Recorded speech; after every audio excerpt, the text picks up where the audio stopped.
For tonight's panel, I'll share some anecdotes about what I call peculiar personal artifacts of early Mormonism. As truth in advertising, I must admit that during my first years as a Mormon historian, I had no interest in artifacts. Written records were what I emphasized, but I eventually learned that by examining artifacts, we could gain a very important understanding of what written records barely mention. Appropriately, my first experience with them concerned the best-known artifact of the first man. In 1921, the LDS Church's publishing house released Apostle Orson F. Whitney's book titled Saturday Night Thoughts, which stated, quote, "The ruins of Adam's altar are still to be seen in that part of the old New World now known as the state of Missouri, where they were identified by Joseph the Seer in 1838, unquote. This referred to the prophet's designation of a certain valley in Davis County, Missouri, as Adam-on-Diamond. In Wilfred C. Wood's 1958 book, Joseph Smith Begins His Work, Volume 1, there was a photograph of this altar, or what was left of it, showing a tree surrounded by broken pieces of rock. Flash forward 11 years to my first visit in that region. The day after Christmas, 1969, I began driving from Salt Lake City toward my military assignment in Washington, D.C. To relieve the boredom of that drive in the dead of winter, I decided to visit church history sites along the way. In the Liberty Jail's LDS Visitor Center in Missouri, I got into conversation with an Idaho farmer who was a missionary guide there with his wife. I told him that my next stop was going to be Adam-on-Diamond. "Oh, you don't want to go there now," this old guide said. "They haven't rebuilt Adam's altar yet." To the uncomprehending what that he obviously expected from me, the guide continued. "You see, nearly every Utah Mormon who visits the place takes a souvenir rock from Adam's altar, which is nearly gone by October. So in the spring, workers drive a pickup truck of rocks to Adam-on-Diamond and dump them next to the sign." He added with a smile, "Idaho Mormons ain't that gullible." Flash forward 8 years later from that experience to the living room of Church Patriarch Eldred G. Smith in Salt Lake City. His son Gary had invited me there to do an interview with his father about the history of the patriarchs who had been sustained as prophets, seers, and revelators in the LDS Church since the 1830s. Eldred G. Smith had custody of diaries, correspondence, and artifacts of their ancestral line back to Joseph Smith's brother, Hiram, and father, Joseph Smith Sr. I was eager to see these.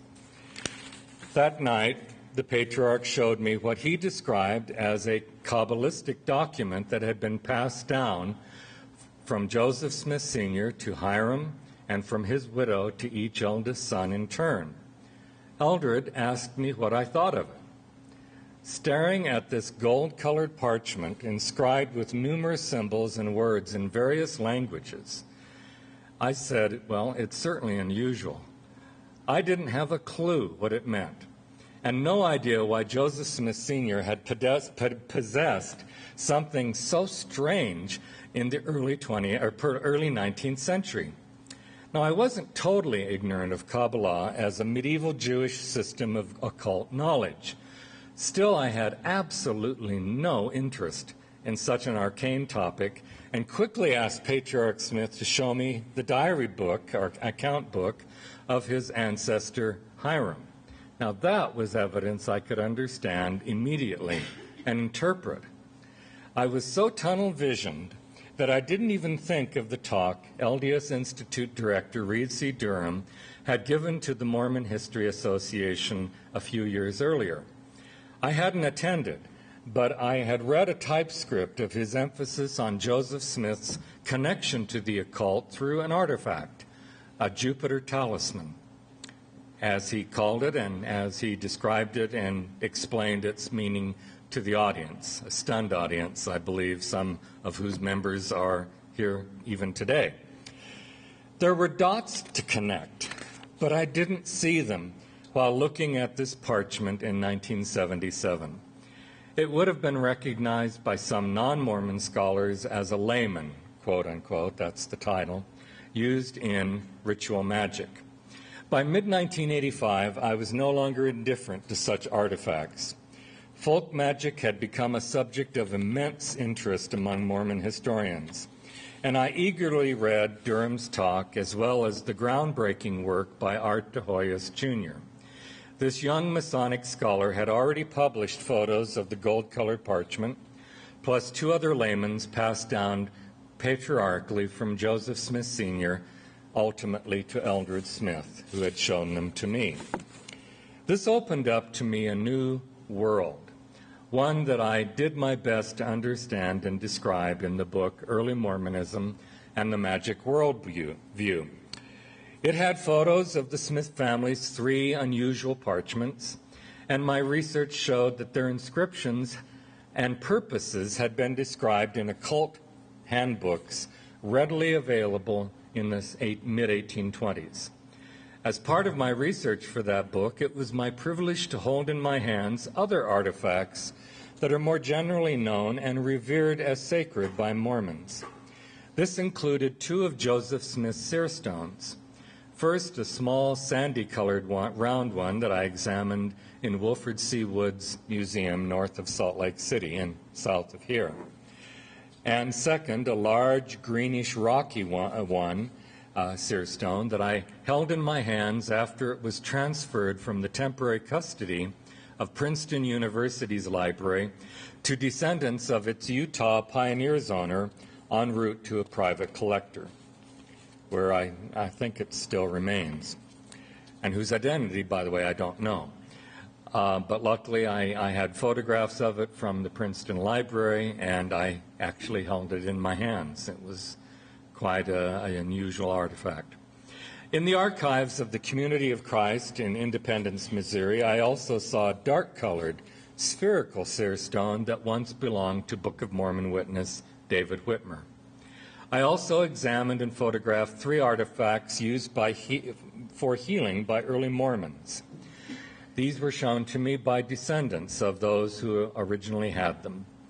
First was Apostle Wilford Woodruff's beautifully designed handkerchief that Joseph Smith had blessed for the healing of sick by touching it to their foreheads.